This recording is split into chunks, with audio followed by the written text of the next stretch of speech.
So we can think about our movement as a fingerprint, and we say that because um, in Las Vegas, for instance, they have gait analysis technology that actually can identify people now. So in the same way as your phone can have facial recognition such that you can actually unlock your passwords, in Las Vegas they have developed technology where your gait, the way that you walk and the way you move, is so individual, like your fingerprint, that actually they can use it as a recognition tool. And the reason for that is, despite us all walking around on broadly the same technology, we're all human after all, by the time that we reach adulthood, all the knocks and bumps and insults that we've had actually subtly shifts and changes the way that our body perceives we can move into safety, that we actually have all very individual walks.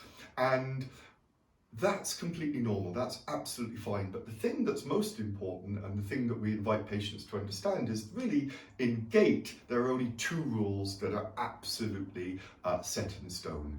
And the reason for that is that humans are one of the only species on the planet that have evolved to be bipedal, meaning we walk upright and on 2 feet. And in order to do that, that requires an awful lot of brain processing power. But there are really only two rules that we have to obey. And the first rule is that my base of support, my feet set a certain distance apart, maybe shoulder width apart, and my center of mass have to be in a relationship. And the relationship they have to be is, obviously, my center of mass has to be always within my base of support. And so what that means is that where my belly button is roughly, that should stay inside of my 2 feet. And of course that makes sense, because if my belly button is all the way over outside of this foot, I'm going to fall over.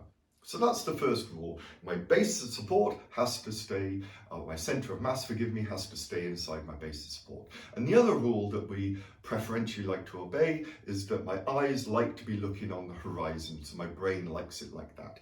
But anything else actually is fair game for change. And so what that might mean is, if I twist my right ankle, what I might do in order to avoid pain is I'll put more weight onto my left foot. Okay, the problem with now is that as I do that, my center of mass is starting to breach that point at which it's going to go outside of my base of support. And of course, if that happens, I'm going to fall over. So what then naturally happens is that I'm going to then start to bring my weight back this way in order to make sure that I'm not threatened about moving or falling over.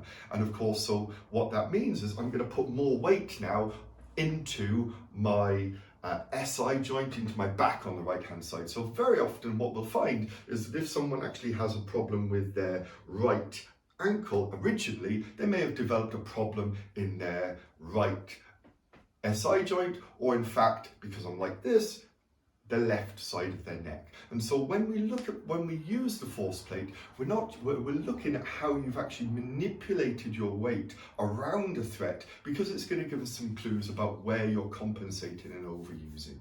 So two laws: center of mass inside my base of support, eyes on the horizon. But anything that you do within that is usually allowable. And so the trick is to try to get you to move freely within your space and not actually get fixated in one space, because that's where you feel safe.